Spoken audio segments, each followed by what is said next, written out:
Baik, terima kasih Fraterio atas pengantarnya. Nah, hari ini kita akan mulai membicarakan kembali soal ini ya, filsafat David Benatar ya. Nah, saya harap hari ini siap lagi ya, teman-teman untuk mendengarkan filsafat yang mungkin agak sedikit gelap ini ya. Baik, hari ini saya akan bicara mengenai pandangan David Benatar tentang kematian, kekekalan, dan di antara itu juga nanti akan ada pandangan mengenai bunuh diri ya atau suicide ya.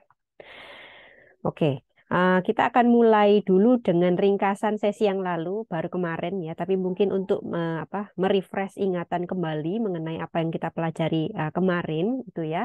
Jadi menurut David Benatar, yang pertama eksistensi manusia selalu lebih buruk dari non-eksistensi ya. Jadi kemarin dia memberikan beberapa argumen ya, mengapa kok eksistensi manusia selalu lebih buruk daripada non-eksistensi. Itu dia menggunakan pandangan asimetrinya bahwa ketika seseorang tidak eksis, maka baik itu hal yang buruk maupun hal yang baik dan itu dilewatkan oleh eksistensi seseorang, itu tidak berarti menjadikan hal itu sebagai hal yang buruk gitu ya. Makanya dia sebut itu sebagai asimetri. Nah, kemudian yang kedua, dia juga mengatakan bahwa manusia melanjutkan hidup karena persepsi yang menipu tentang kualitas hidupnya. Jadi dia berpendapat bahwa manusia selalu memiliki optimisme ya dalam dalam kehidupannya karena itu sudah embedded dalam psikologi manusia. Tapi sebenarnya itu tidak bisa dijadikan patokan dalam mengevaluasi kehidupan kita sendiri karena sebenarnya fakta kehidupan kita itu tidak sebaik apa yang kita nilai. Nah, kemarin dia memberikan juga beberapa teori bagaimana evaluasi kehidupan kita yang kadang-kadang terlihat baik, itu ternyata tidak sesuai dengan fakta. Faktanya adalah semua kehidupan itu buruk. Jadi kesimpulannya, yang pertama kehidupan itu tidak layak untuk dimulai, dan yang kedua kehidupan juga tidak layak untuk dilanjutkan. Dan itu akan bermuara kepada aplikasinya yaitu antinatalitas. Jika kita sudah tahu bahwa hidup ini buruk, maka janganlah kita melahirkan seseorang ke dunia ini untuk merasakan hal yang buruk juga gitu ya, sama seperti kita. Jadi antinatalisme adalah sebuah moral duty atau kewajiban moral ya supaya kita tidak membawa orang kepada penderitaan begitu. Nah, kemudian karena kita sudah membahas kehidupan dengan begitu buruknya ya kemarin itu bagaimana Benatar memberikan banyak sekali argumen-argumen yang menyatakan bahwa kehidupan itu sangatlah buruk, maka pertanyaan yang mungkin muncul dalam benak kita, apakah dengan demikian kematian adalah solusi terbaik dari kehidupan? Karena kehidupan begitu buruk ya sudah ya kan berarti lebih baik kehidupan ini diakhiri saja dan masuk ke dalam kematian. Nah, kita akan melihat pandangan Benatar mengenai kematian ya. Nah, ternyata menurut Benatar kematian itu memang lebih baik sedikit ya daripada kehidupan atau eksistensi manusia yang penuh dengan penderitaan. Nah, jadi kalau ada two evils ya, itu dia kematian merupakan lesser of two evils gitu. Jadi dia sedikit ya sedikit tidak bilang lebih baik juga sih, dibilang sedikit tidak lebih jahat gitu ya daripada eksistensi atau daripada kehidupan gitu. Jadi kenapa kok kematian itu tidak menjadi lebih baik? Kematian itu menjadi lebih baik tapi tetap tetap tidak baik. Kenapa gitu ya? Karena menurut dia terdapat hal yang lebih buruk ya, yang buruk daripada penderitaan hidup atau eksistensi, yaitu orang akan mengalami yang namanya anihilasi gitu. Nah, gitu ya. Nanti akan dijelaskan lebih lanjut di sini. Nah, tapi di sini yang paling penting adalah kematian itu jangan dipikir bahwa ketika kita mati itu akan menghilangkan problem utama manusia yaitu meaninglessness ya atau meaningless life itu tidak memiliki makna. Nah, kemarin kita juga sudah belajar bahwa menurut Benatar itu kan makna dibagi jadi dua jenis ya. Yang pertama adalah makna secara terestrial yaitu makna yang dinilai oleh diri sendiri dan orang lain, maksudnya dari kacamata manusia. Dan yang kedua adalah makna kosmik ya, yaitu makna yang menurut Benatar adalah makna yang secara objektif, yaitu dilihat dari perspektif kosmik. Nah, menurut Benatar, yang disebut makna hidup manusia harusnya adalah makna hidup kosmik ya.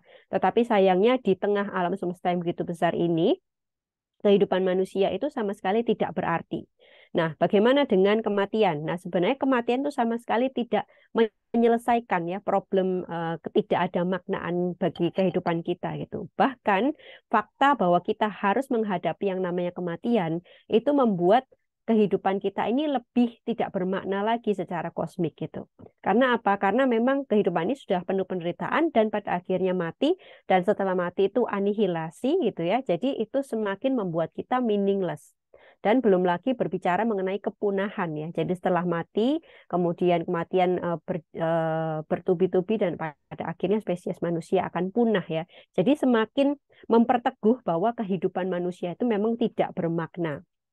Bahkan dia mengatakan bahwa kematian itu juga membuat makna terestrial kita yang kemarin dilihat dari kacamata manusia itu juga jadi nggak ada artinya gitu. Jadi istilahnya kalau kehidupan saya selama saya hidup itu dipandang sebagai orang yang bermakna bagi komunitas saya bahkan bagi dunia ini.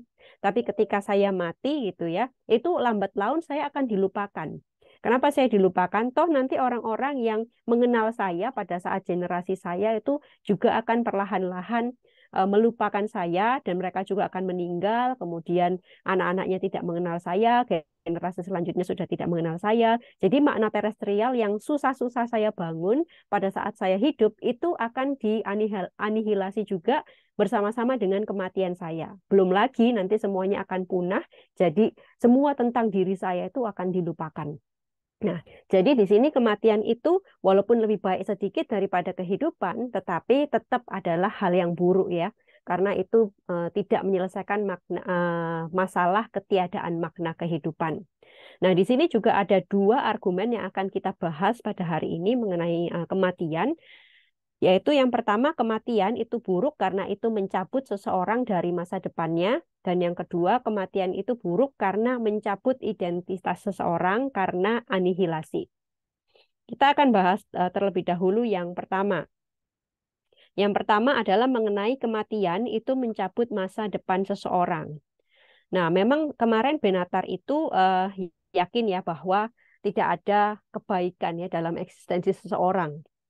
Namun ketika kita dicabut dari harapan dan cita-cita masa depan seorang itu juga adalah sebuah hal yang buruk gitu. Jadi istilahnya walaupun kita ini nggak ada baik-baiknya ya hidup kita, tapi kan selama kita hidup itu kan kita ada usaha ya untuk memperbaiki atau kehidupan kita atau paling enggak kita berusaha untuk bertahan kan dalam kehidupan ini ya.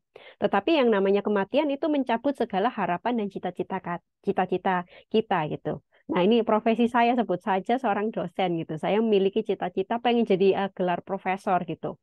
Wah, tinggal satu langkah lagi saya udah jadi profesor gitu. Tiba-tiba saya meninggal ya.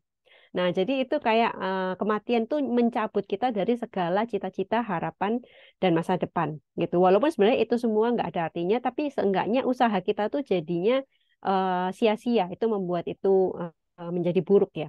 Nah, ini juga berlaku untuk harapan masa depan yang berhubungan dengan relasi. Contohnya kita punya anak, kita nggak pengen kan meninggalkan anak kita gitu. Atau mungkin kita punya orang tua, kita punya suami, kita punya istri, kita masih punya harapan ya untuk bersama-sama dengan mereka. Nah, kan beda kalau misalkan kita nggak pernah eksis di dunia ini, ya tentu saja kita nggak memiliki cita-cita gitu ya, nggak memiliki harapan. Kita juga tidak expect punya suami atau istri kan. Nah, tapi kalau kita udah terjun masuk dalam kehidupan ini, ketika kita dicabut itu ada sesuatu yang buruk juga gitu ya. Nah, tentu hal ini tidak berlaku bagi seseorang yang hidupnya tidak layak dilanjutkan. Nah, memang semua kehidupan tidak layak dilanjutkan, tapi ada orang-orang yang menyadari bahwa hidupnya ini memang terlalu buruk ya untuk dilanjutkan. Nah, bagi Benatar, kematian justru lebih baik daripada hidup yang disadari tidak layak dilanjutkan. Dan dia menyadari bahwa hidupnya sudah sama sekali tidak mengandung kebaikan ataupun potensi kebaikan di masa depan.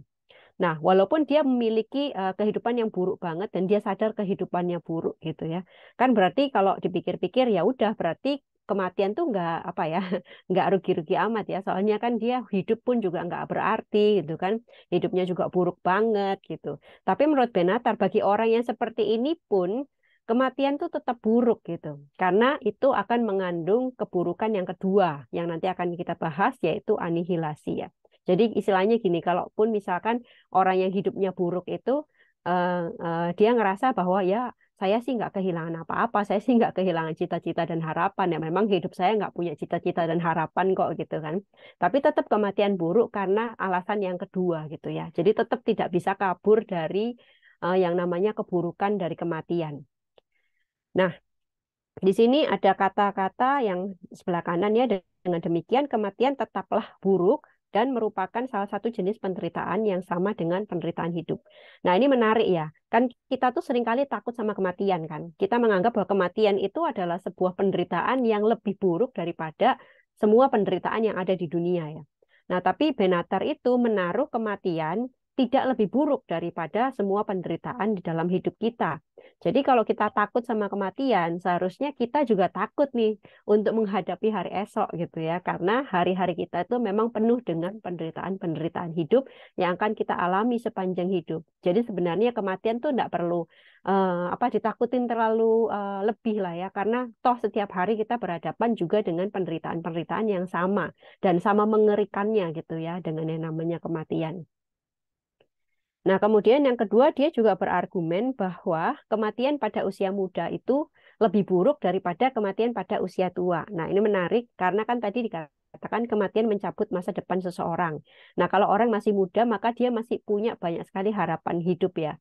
Cita-cita dan apa yang dia pengen capai itu masih banyak banget. Kalau udah tua itu kan kayak ya udah tinggal menunggu hari akhir ya gitu. Tetapi dia mengatakan bahwa kematian pada usia tua itu juga sama buruknya karena masalah kesehatan. Walaupun kematian di usia muda itu akan lebih banyak merenggut yang namanya masa depan seseorang, gitu ya.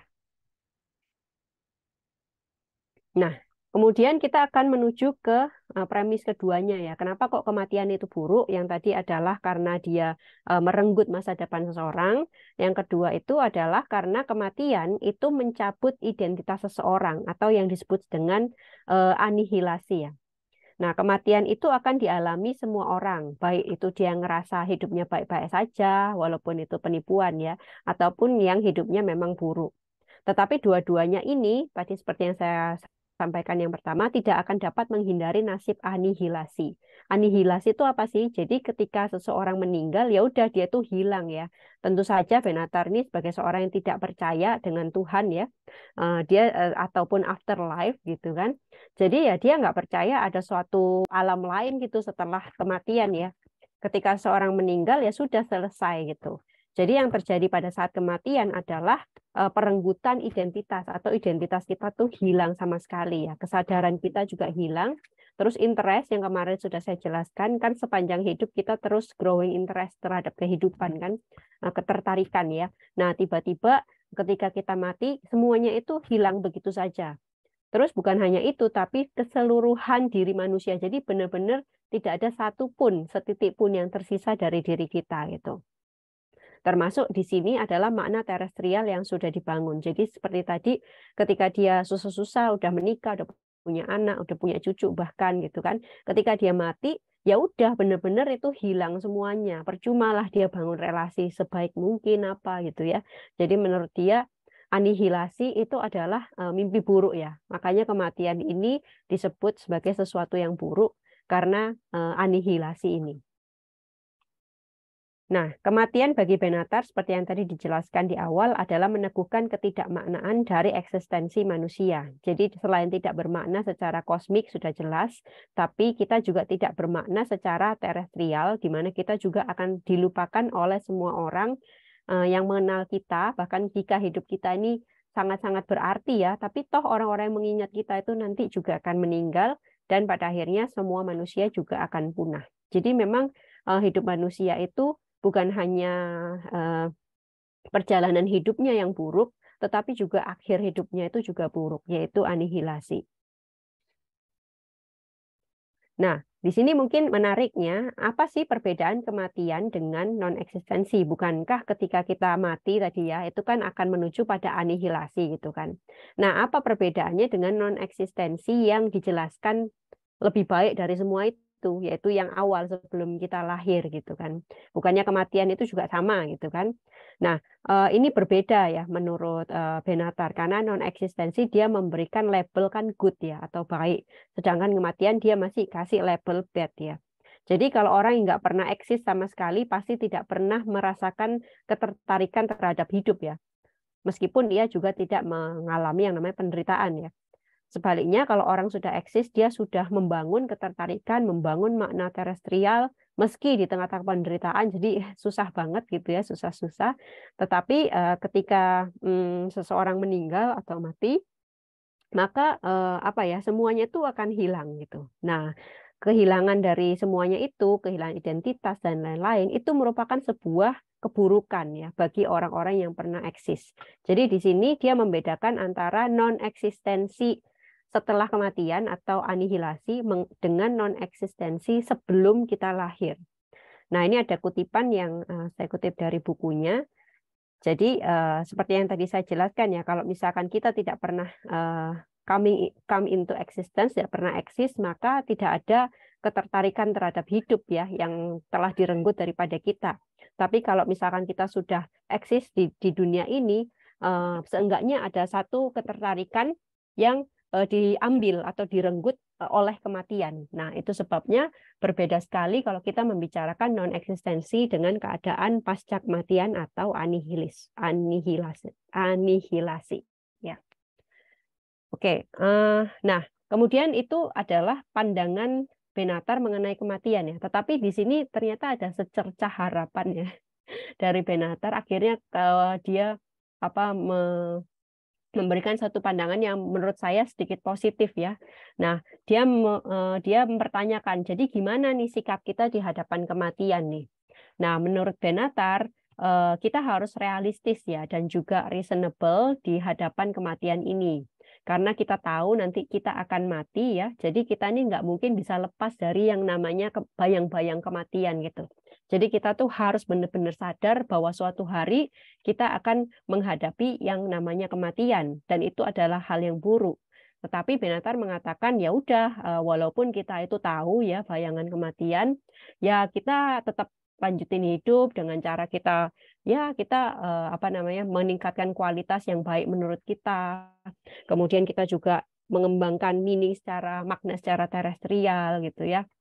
Nah, jadi ini menarik juga ya, ternyata orang sepesimis Benatar yang negatif ya, ternyata dia bisa menghadapi kematian dengan sangat realistis dan ada positifnya juga ya. Jadi dia nggak eskapis gitu, tidak lari dari kematian, melainkan dia kasih tahu nih faktanya seperti ini, dan apa yang harus kita ambil adalah sikap rasional dan sikap yang realistis gitu. Nah, jadi kesimpulan dari pandangan Benatar mengenai kematian yaitu adalah pertama, non-eksistensi lebih baik daripada eksistensi, dan yang kedua, kematian lebih baik sedikit ya. Walaupun dibilang baik, tetap buruk ya, tapi seenggaknya derajatnya tuh lebih tinggi dikit daripada eksistensi ya. Karena kalau dalam kehidupan itu atau dalam eksistensi, penderitaannya tuh bertubi-tubi. Sedangkan kematian tuh menderitanya, dia kan tergolong penderitaan hidup juga kan. Yaitu cuman tergolong satu kali doang gitu ya. Nah, tapi walaupun demikian, dia mengatakan bahwa baik kematian maupun eksistensi itu tetap sama-sama buruk. Nah, kemudian pertanyaan selanjutnya adalah, kalau memang kehidupan tidak layak untuk dilanjutkan, apakah bunuh diri itu diperbolehkan? Nah, tadi kan kita sempat membahas bahwa semua hidup sebenarnya tidak layak untuk dilanjutkan ya.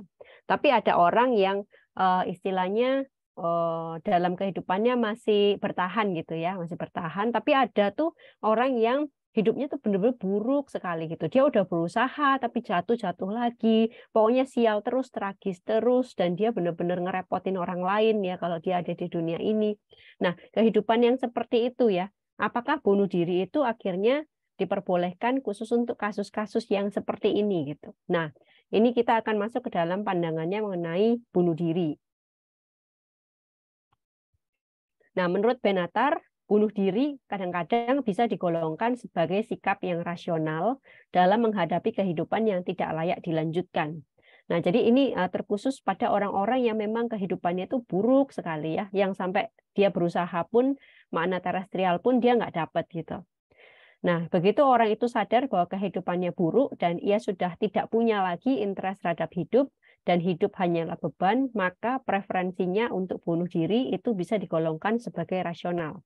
Nah, kemarin kan sempat dalam Q&A ada yang bertanya, apakah interest itu akan selalu ada atau tidak. Nah, Benatar kan bilang pasti ada interest ya, dan itu secara gradually akan bertambah seiring kehidupan gitu kan. Nah, tetapi kalau kasusnya seperti ini, interestnya itu kalah ya sama yang namanya beban hidup, kalah dengan yang namanya penderitaan. Jadi benar-benar kehidupannya itu menderita sekali gitu. Jadi dia kasih contoh-contoh lah, contohnya kayak orang yang cacat seumur hidup gitu kan. Terus ada juga yang dia bilang ya dia hidupnya beban buat keluarga, ada yang terminal ill lah ya. Ya, dia kasih contoh orang-orang kayak gitu. Walaupun dia bilang gak semua orang yang seperti itu kan memutuskan buat bunuh diri ya.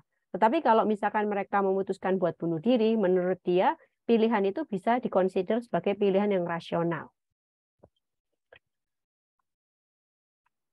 Nah, terus kemudian dia menariknya mengatakan bahwa orang yang menyadari bahwa hidupnya tidak layak dilanjutkan itu justru memiliki penilaian yang akurat ya terhadap kualitas hidupnya.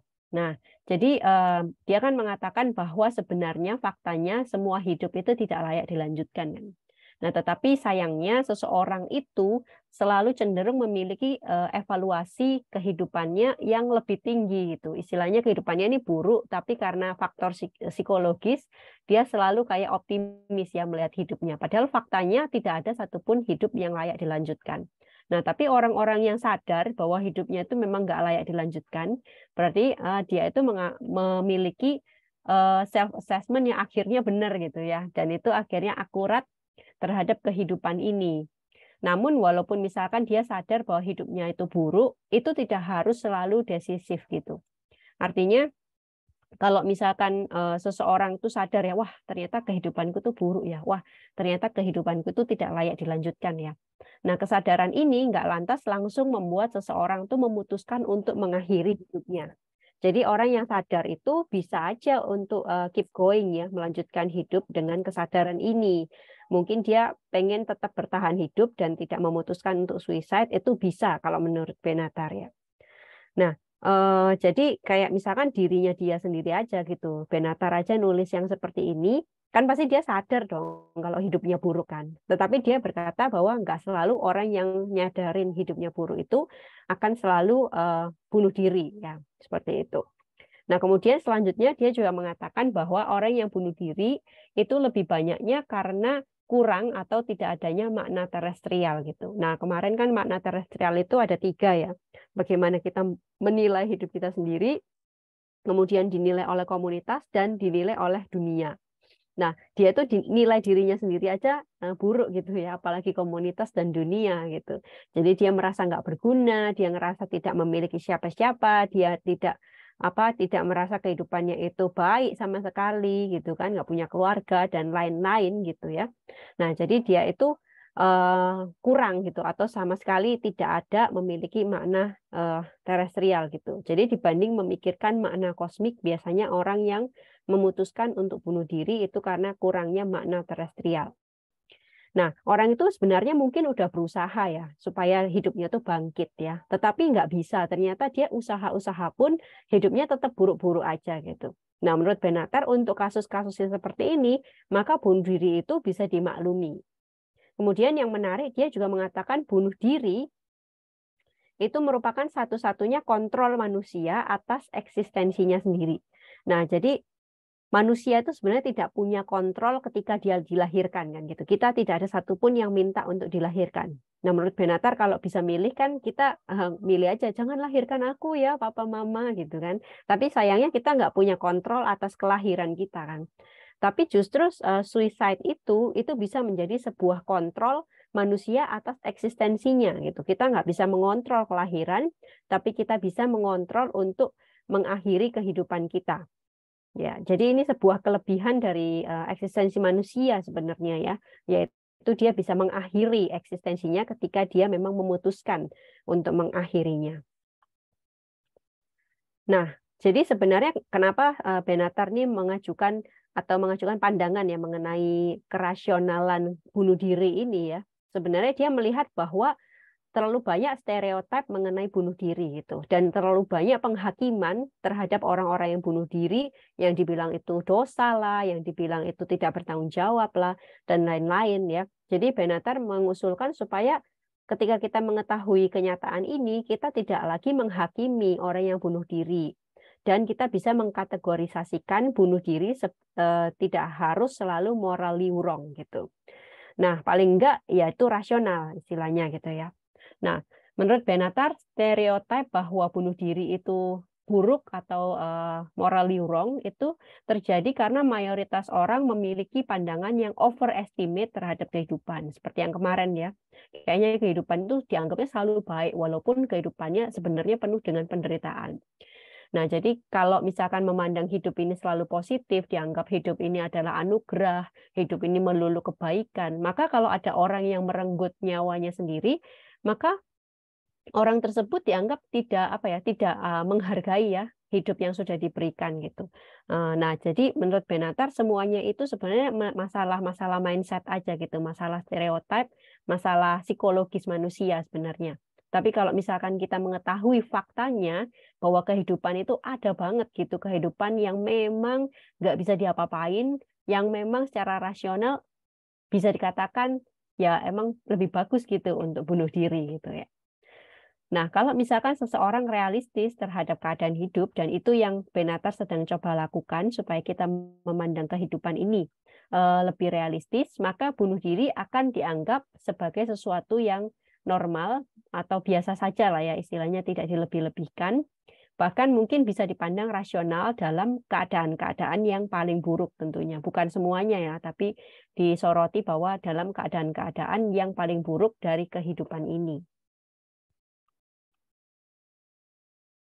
Nah, ya, jadi ini adalah kutipan dari bukunya Benatar, The Human Predicament. Jadi dia mengatakan bahwa kalau misalkan kehidupan ini memang seburuk itu, jadi bunuh diri bisa dianggap sebagai reasonable. Kemudian dia mengatakan bahwa death itu atau kematian memang sih buruk ya, karena tadi dikatakan merenggut masa depan, dan kalau tidak merenggut masa depan pun masih ada anihilasi. Tapi kematian itu bisa less bad ya, atau bisa nggak lebih buruk daripada eksistensi itu sendiri, karena hidupnya itu adalah benar-benar hidup yang sangat-sangat jelek kualitasnya, jelek banget gitu kualitasnya, dan tidak dapat diperbaiki lagi. Nah, kemudian ini juga ya, tadi seperti yang saya katakan bahwa bunuh diri itu sebenarnya hak istimewa di mana kita bisa menentukan eksistensi kita sendiri itu. Karena kita tidak bisa menentukan kelahiran kita tidak bisa mengontrol kelahiran kita, tapi kita bisa mengontrol apakah kita mau lanjut hidup atau tidak. Nah, kira-kira seperti itu ya. Nah, kemudian sekarang kita akan melanjutkan kepada kekekalan. Wah, kayaknya saya terlalu ngebut deh ini. Bentar lagi udah selesai gitu ya. Oke, mungkin agak diperlambat gitu ya supaya bisa dimengerti. Jadi mengenai kekekalan ya tadi. Nah, Benatar itu menolak konsep kekekalan ya, baik yang ditawarkan oleh agama ataupun oleh perkembangan sains dan teknologi. Nah, jadi menurut Benatar, karena dia memang ateis itu ya, jadi dia mengatakan bahwa ya apapun yang kita percaya mengenai kekekalan gitu ya, mengenai kebangkitan tubuh lah, atau ada entitas jiwa setelah kita mati, ada sebuah keadaan khusus ketika kita sudah meninggal gitu ya. Menurut dia tuh nggak ada buktinya ya. Jadi mendingan di skip aja segala sesuatu yang ditulis oleh religious belief mengenai kekekalan.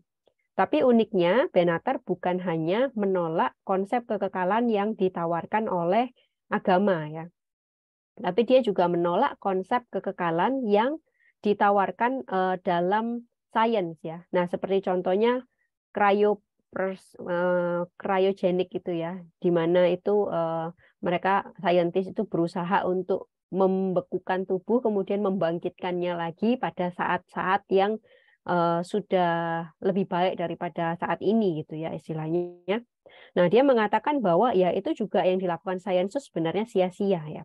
Jadi Benatar tuh pada dasarnya dia menolak yang namanya eksistensi kekekalan gitu. Menurut dia, sains pun tidak akan bisa menjamin hal itu, karena sains pun mungkin bisa bisa memperpanjang gitu ya umur manusia. Tetapi sains tidak bisa membuat manusia itu kekal. Ada waktunya nanti manusia yang tadinya dibekukan itu akan mati juga, walaupun udah dipanjang-panjangin umurnya, tapi manusia juga akan mati gitu ya.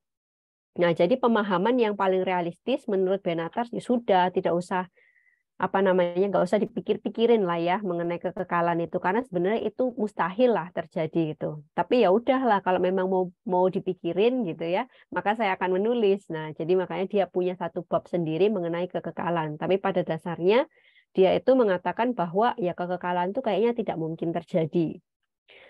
Nah, tapi dia juga berandai-andai nih ya di dalam bab itu. Kalaupun dia itu kekekalan itu tidak mungkin real, tapi seandainya itu benar-benar ada, di mana posisinya? Apakah dia lebih baik dari kematian atau tidak? Nah, ternyata dia berpendapat bahwa kalaupun kekekalan itu ada, maka kekekalan itu akan lebih buruk dari kematian. Nah, ini adalah kutipannya Benatar yang mengenai itu tadi ya, agama ya. Jadi mengatakan bahwa semua kepercayaan-kepercayaan religius itu wishful thinking ya. Karena tidak ada evidence, tidak ada bukti bahwa kita akan dibangkitkan secara fisik, kemudian ada jiwa yang melayang-layang gitu ya.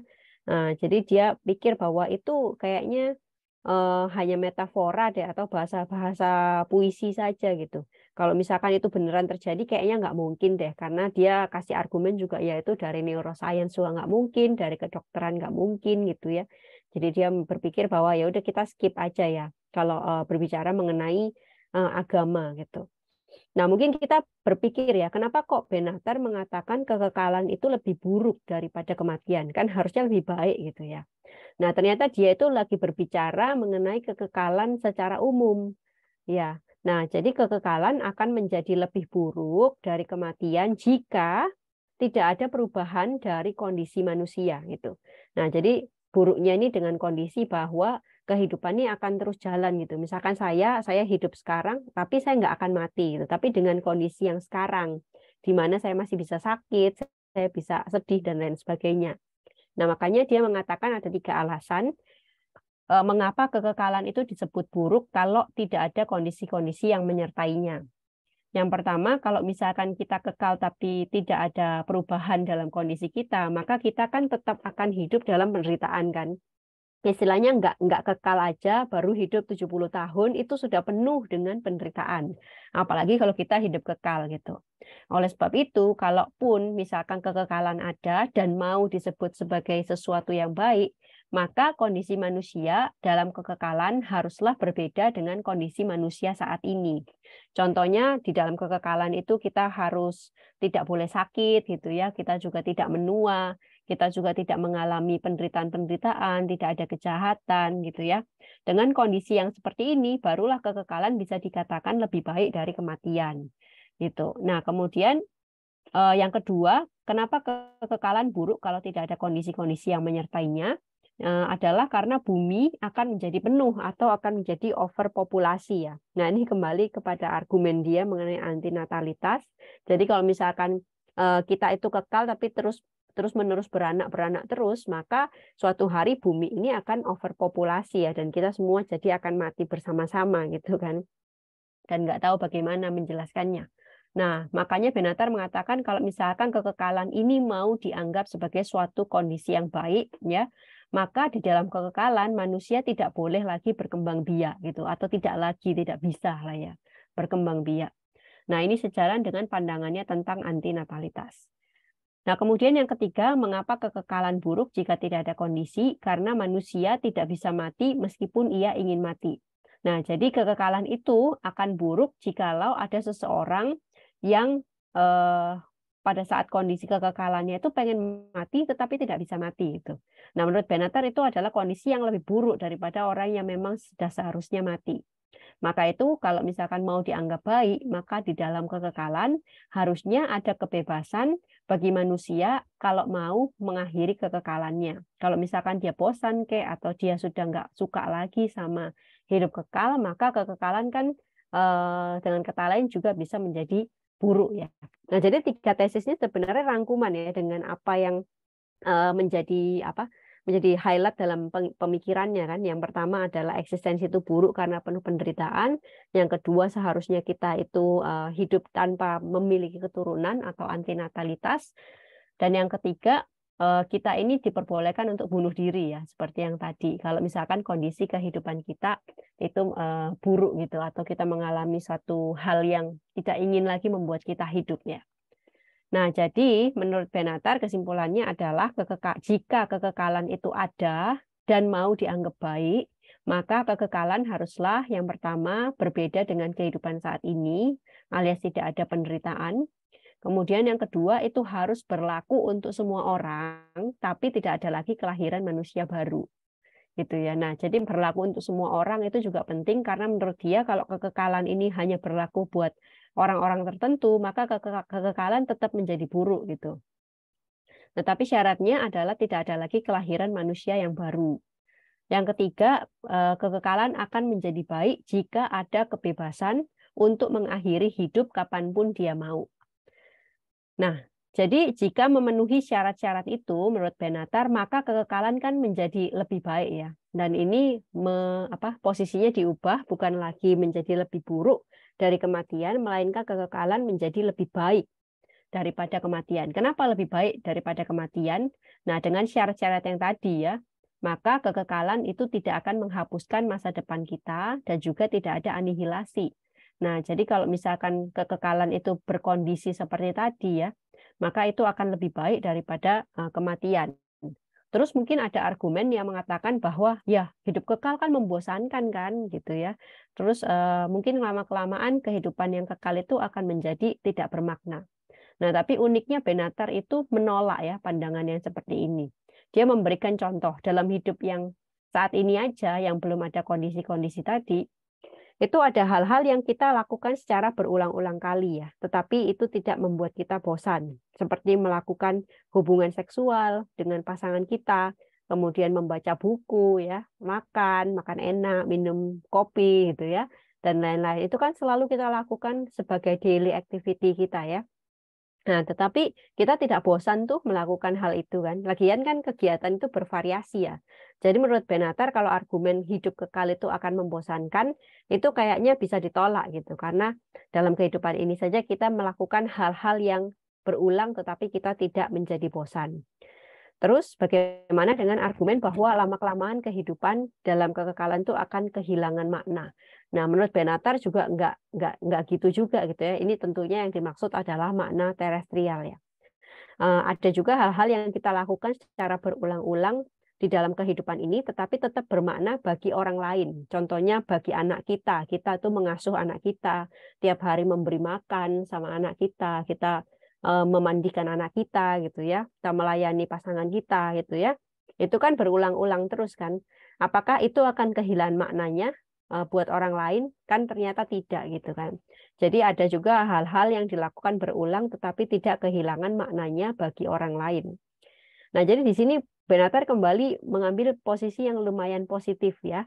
Nah, jadi dia mengatakan bahwa kekekalan itu bisa saja menjadi baik gitu. Bahkan dia menolak orang-orang yang bilang enggak kekekalan enggak baik gitu. Nah, dia menolak. Dia bilang dengan syarat-syarat tertentu tetap kekekalan lebih baik. Nah, terus ditambah lagi di dalam kekekalan itu berarti enggak ada deadline ya. Deadline untuk kita mencapai harapan-harapan dan keinginan-keinginan kita itu. Jadi dalam kekekalan itu selalu terbuka kesempatan untuk kita melanjutkan mimpi-mimpi kita, cita-cita kita gitu ya. Nah, jadi itu akan menjadi suatu yang baik karena tadi kan itu adalah salah satu hal yang buruk ya dari kematian. Terus yang kedua, dalam kekekalan juga manusia itu tidak akan dianihilasi. Nah, jadi kematian kan mendatangkan anihilasi, tapi kalau manusia ini tidak mati alias hidup kekal, maka dia akan tetap bisa mempertahankan identitasnya sebagai pribadi dan juga interest yang sudah dia bangun selama hidupnya itu tidak hilang dan makna terestrial yang dia bangun juga tidak hilang gitu ya. Nah, kalau dipikir-pikir ya, mungkin konsep yang dibangun Benatar itu kan berarti kekekalan yang bersyarat kan gitu. Nah, kemungkinan ini tafsiran saya ya, kemungkinan kekekalan yang dia maksud di sini adalah konsep yang unik gitu ya. Kan tadi dia udah menolak konsep religius, bahkan dia menolak konsep sains ya. Tapi menurut saya kalaupun kalaupun ini dimungkinkan, pasti dia lebih dekat ke sains daripada ke konsep religius gitu ya. Mungkin itu adalah advanced science gitu yang nanti mungkin ada gitu ya konsep kekekalan yang seperti ini. Nah, tapi kembali lagi Benatar menekankan bahwa sampai sekarang kan belum ada nih. Jadi sebenarnya kalau misalkan kita membayangkan kekekalan itu aja sudah suatu hal yang mustahil gitu. Tapi kalau mau membayangkan ada, ya inilah konsep yang ditawarkan oleh Benatar. Ya. Nah, kemudian berarti kita akan masuk dalam kesimpulannya. Jadi kesimpulannya di sini dari pertemuan kita kemarin sampai hari ini ya, kesimpulannya yang pertama non-eksistensi yang sebelum kelahiran itu lebih baik daripada eksistensi. Kemudian yang kedua, kematian itu sedikit lebih baik daripada eksistensi meskipun kedua-duanya itu buruk. Kemudian yang ketiga, kekekalan dengan syarat-syarat tertentu yang tadi sudah dikatakan itu bisa lebih baik daripada kematian. Dan yang keempat, bunuh diri dengan alasan rasional atau jika hidupnya terlalu buruk itu bisa diperbolehkan dan tidak boleh dijudge sedemikian rupa. Nah, jadi ini adalah kesimpulan dari pandangan Benatar mengenai kehidupan, mengenai apa namanya meaning of life ya kan, kekekalan dan juga kematian ya, ditambah dengan suicide. Nah, sekarang apa yang menjadi kritik ya? Nah, kalau kemarin saya mengambil kritik dari 3 orang itu, mungkin hari ini karena jarang yang membicarakan secara khusus ya kematian dan kekekalan menurut Benatar, jadi saya mungkin kritiknya dari pemikiran saya sendiri itu ya. Nah, yang pertama-tama saya akan memberikan kritik kepada pandangan Benatar mengenai kematian dan kekekalan dan suicide ya. Nah, yang pertama adalah ada beberapa argumen yang kurang konsisten. Nah, di sini saya melihat bahwa itu berlaku kepada beberapa pandangannya ya. Yang pertama kita bahas dulu yang mengenai kematian. Benatar kan mengatakan tadi bahwa kematian orang yang lebih muda itu lebih buruk daripada kematian orang yang lebih tua gitu ya. Karena dikatakan karena masa depan orang muda itu lebih panjang ya.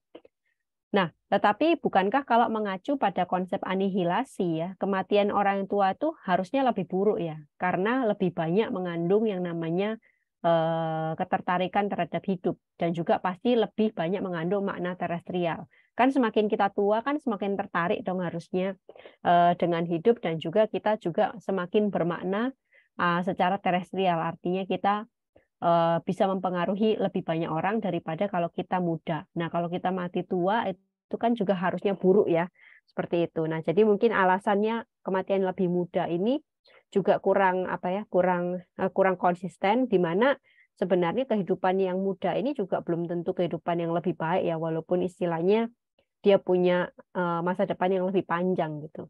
Jadi menurut saya argumennya ini kurang konsisten. Nah, kemudian yang kedua adalah mengenai non-eksistensi prakehidupan dan non-eksistensi pasca kematian. Nah, kalau Benatar itu kan membedakan ya antara non-eksistensi prakehidupan dengan anihilasi pasca kematian kan. Ya, dia membedakan itu berdasarkan fakta penderitaan hidup dan juga ketertarikan terhadap hidup. Nah, sebenarnya kalau kita berpikir dengan lebih rasional, bukankah sebenarnya dua-dua keadaan ini sama-sama ada dalam kondisi yang tidak berkeadaan gitu ya. Jadi non eksis tuh sama-sama ya dua-duanya. Toh mati itu tuh juga tidak ada di dunia lain kan hilang gitu aja ya. Gitu. Jadi sebenarnya kalau membedakan antara dua ini apa sih perbedaan yang mencolok gitu ya. Kalau misalkan dalam kedua ketiadaan itu dibandingkan ya dari makna terestrial kepada orang-orang yang ditinggalkan, bukankah non-eksistensi pasca kematian justru lebih bermakna secara terestrial gitu ya? Nah, jadi sebenarnya kenapa kok non-eksistensi pasca kematian itu dibedakan dengan non-eksistensi prakehidupan gitu? Karena dua-duanya sebenarnya kan nggak ada rasa apa-apa, istilahnya udah hilang gitu aja kan. Jadi dia itu membedakan itu dari sudut pandang mana ya sebenarnya gitu. Nah, kemudian yang kedua itu adalah kritik mengenai pandangan Benatar tentang suicide ya. Nah, yang pertama itu mengenai penilaian akurat seseorang tentang buruknya hidup dan itu tidak selalu decisif untuk bunuh diri. Ini pandangannya Benatar kan. Nah, saya mau kritik yang pertama, penilaian orang terhadap hidup ya. Kemarin tuh dia kan kritik tuh, kalau kamu evaluasi diri kamu sendiri, hidup kamu sendiri, itu pasti bias deh, itu pasti nggak objektif, itu pasti salah deh gitu kan. Tapi kalau dia mengatakan penilaian orang tentang buruknya hidup, itu langsung dibilang itu tidak bias, itu akurat. Nah, itu jadi standarnya standar ganda gitu ya. Istilahnya kalau kita bilang hidup ini baik, itu kan berarti self assessment saya terhadap hidup ya. Oh, hidup saya baik. Benatar bilang enggak, kamu tertipu sama dirimu sendiri. Tapi giliran ada orang yang bilang, aduh hidup aku kayaknya buruk deh. Baru dia bilang bahwa, nah itu baru adalah tafsiran yang akurat terhadap hidup. Nah, ini sebuah standar ganda ya. Nah, jadi dia hanya memilih apa yang sesuai dengan argumennya, yaitu bahwa hidup itu buruk gitu. Jadi kan bukankah ini justru juga adalah bias ya dari orang tersebut gitu. Nah, kalaupun benar penilaian itu akurat ya, bahwa kehidupan itu buruk ya, bahwa wah kayaknya hidup saya nggak layak dilanjutkan, kayaknya saya lebih mending mati. Tapi kan Benatar bilang kalau sudah sampai ke dalam penilaian ini, itu tidak selalu decisif kan dia bilang. Nah, jadi kalau misalkan kita sadar hidup kita buruk, ya kita nggak harus selalu bunuh diri, bisa aja kita bertahan gitu kan. Nah, ini saya bingung ya, kenapa kok tidak selalu decisif ya? Mengapa kok masih ada orang yang mau melanjutkan hidup ketika dia sudah tahu bahwa hidupnya tuh nggak layak dilanjutkan gitu. Jadi maksudnya apa yang membuat dia tidak bunuh diri ketika dia tahu fakta bahwa hidupnya ini buruk banget gitu ya. Nah, kalau memang kenyataannya dia mau melanjutkan hidupnya, terus dia mikir ya udah deh saya bertahan aja deh walaupun kehidupan saya buruk. Nah, berarti kehidupannya itu tidak buruk-buruk amat dong. Kalau memang kehidupan tuh pure buruk yang Benatar bilang itu kondisi yang membuat bunuh diri menjadi rasional, ya kan? Nah, berarti kalau dia memilih untuk bertahan, berarti hidupnya tuh nggak buruk-buruk amat sebenarnya. Masih ada alasan untuk bertahan hidup. Nah, kalau misalkan hidupnya nggak buruk-buruk amat sehingga dia akhirnya memilih untuk bertahan hidup, berarti kan kembali kepada penilaian akurat seseorang tadi ya, itu nggak akurat-akurat banget gitu kan, ketika seseorang menilai bahwa hidupnya ini sudah tidak layak dilanjutkan. Jadi itu menurut saya baik penilaian orang hidupnya terlalu baik ataupun terlalu buruk, itu pasti ada subjektifnya ya, itu pasti tidak bisa dibilang akurat atau tidak akurat gitu ya. Jadi itu semua tergantung dengan orang itu masing-masing. Nah, kemudian dia mengatakan bahwa bunuh diri itu bisa rasional ya dalam kondisi-kondisi tertentu gitu. Nah, pertanyaan saya adalah berapa banyak sih orang yang bunuh diri setelah dia merenungi panjang-panjang, panjang lebar tentang kualitas hidup secara keseluruhan gitu. Ada sih yang kayak gitu ya. Tapi biasanya kalau seseorang yang bunuh diri itu dipengaruhi oleh situasi hidup tertentu ya dan langsung memutuskan untuk bunuh diri. Biasanya kalau orang renung-renung panjang tentang hidupnya yang buruk ini ya panjang lebar gitu ya. Justru seperti efek yang diceritakan oleh Benatar dia nggak jadi bunuh diri gitu. Biasanya kalau orang mikir begitu panjang malah nggak jadi gitu ya bunuh diri karena dia menemukan sesuatu yang oh ternyata ada juga alasan saya buat hidup ya karena tadi seperti yang Hanatar bilang orang tendensinya itu optimis. Nah, jadi orang yang bunuh diri itu biasanya justru dipengaruhi oleh situasi hidup yang partikular ya. Nah, baru dia memutuskan untuk bunuh diri. Nah, Benatar mengatakan bunuh diri itu bisa dikatakan rasional ya kalau dalam keadaan-keadaan tertentu. Nah, bagaimana dia berhadapan dengan fakta ini bahwa suasana hati dan keadaan hidup yang partikular bisa lebih mempengaruhi. Contohnya orang yang ditinggal pacar gitu ya. Nah, itu bisa tiba-tiba bunuh diri. Padahal dia tuh nggak sempat merenungin kehidupannya dengan lebih panjang kan. Sebenarnya hidup bukan hanya mengenai diputus pacar tuh. Tapi kenapa dia bunuh diri hanya dalam situasi yang partikular gitu. Nah, jadi mungkin Benatar tuh lebih harus banyak melihat apa ya secara kuantitatif gitu, jangan ngasal ngomong, tapi memang harus dilihat per kasusnya gitu kan, apakah orang yang suicide itu mikir-mikir dulu atau tidak ya. Kan rasional tuh artinya mikir ada pemikiran gitu kan, kalau tidak ada pemikiran langsung lompat gitu kan, itu berarti nggak rasional seburuk apapun hidupnya ya. Nah, kemudian yang terakhir dia mengatakan kan orang banyak bunuh diri itu karena kekurangan makna terestrial, bukan kekurangan makna kosmik. Nah, berarti ini berlawanan lagi dengan pandangannya bahwa makna kosmiklah yang lebih harus diperhatikan dalam hidup manusia kan. Berarti kan di sini harusnya makna terestrial lah yang lebih penting daripada makna kosmik dalam kehidupan seseorang. Nah, jadi sebenarnya ini jadi tidak apa ya, tidak konsisten dalam dirinya sendiri, di mana dia mengatakan bahwa makna kosmik kan seharusnya lebih mempengaruhi kehidupan seseorang seperti itu ya. Nah, kemudian di sini apresiasi saya, ini baru kematian dan suicide dulu ya.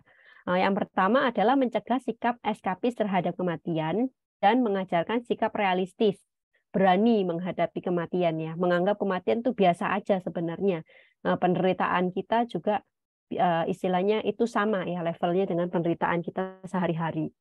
Terus yang kedua mengenai suicide, itu dia berusaha mencegah penghakiman begitu saja terhadap orang yang memutuskan bunuh diri. Walaupun tadi banyak juga kritik kita ya terhadap pandangannya mengenai bunuh diri, tapi setidaknya tuh dia membuat stereotip bahwa bunuh diri itu selalu adalah pembunuhan, selalu adalah pengecut dan segala macam, itu bisa diperbaiki ya dengan adanya pandangan ini gitu. Walaupun mungkin tidak membenarkan juga pandangan ini. Nah, kemudian sekarang kita akan bicarakan mengenai kekekalan ya. Nah, ini unik karena kemarin kan saya ditanya tuh gimana nih secara Kristen gitu ya. Nah, ini mungkin bisa saya beri ajuan di sini. Nah, Benatar kan menerima ya konsep kekekalan dan sebenarnya kalau kita lihat semua syarat-syaratnya itu konsepnya tuh cocok dengan konsep religius. Nah, nanti akan saya jelaskan. Tapi buru-buru ya sebelum dia memberitahu syarat-syarat itu, dia buru-buru membatasi bahwa konsep kekekalan bersyaratnya dia itu adalah konsep yang non religius. Walaupun dia tidak mendukung sains juga gitu ya, tapi saya rasa mungkin lebih ke sesuatu yang empirical gitu ya. Nah, tapi dia kayak buru-buru di-cut dulu ya bahwa saya nggak mau deh yang religius gitu kan, dengan alasan tidak ada bukti, tidak ada evidence untuk konsep yang religius mengenai kekekalan tadi itu. Nah, tapi sebenarnya kalau kita pikir dengan kerangka pikir kerangka pikir kekekalan secara agamawi gitu ya, sebenarnya masuk semua. Nah, ini saya melihatnya dari kerangka pikir Kristen ya. Tapi mungkin saya menyangka bahwa mungkin dengan kerangka pikir yang lain juga bisa masuk gitu ya. Tadi kan konsep kekekalannya Benatar tuh ada 3 syarat ya. Yang pertama, kekekalan akan baik jika manusia tidak ada penderitaan lagi. Nah, dalam konsep religius Kristen itu di dalam Wahyu pasal 21 dikatakan bahwa dalam konsep kekekalannya Kristen, bumi itu dipulihkan oleh Tuhan dan manusia tidak lagi sakit dan juga tidak menua. Jadi konsep dari kekristenan mengenai kekekalan itu bukanlah di dunia roh melayang-layang kan, tetapi pada langit bumi baru yang berletak di bumi ini yang dipulihkan gitu. Nah, jadi itu bukan satu konsep yang harus dibilang tidak ada bukti atau bagaimana ya, karena kan sebenarnya itu bukan ngomong ke hal yang supranatural juga, tetapi kepada bumi yang sekarang ini ya, tapi dipulihkan oleh Tuhan sehingga keadaannya tidak lagi ada kejahatan.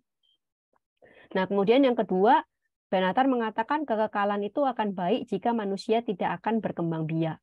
Nah, Tuhan Yesus sendiri mengatakan bahwa di kekekalan tidak ada lagi yang namanya kawin mengawinkan. Nah, jadi pas lagi gitu ya.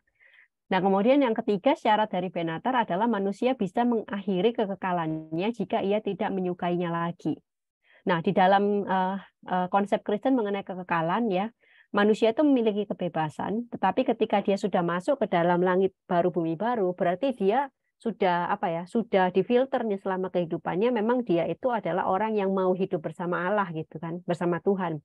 Jadi ketika dia memang memilih untuk hidup bersama Tuhan, bersama penciptanya, jadi dia ya sudah itu adalah pilihan bebasnya sendiri gitu ya. Jadi dia tidak mungkin tidak menyukai kekekalan yang disediakan di situ.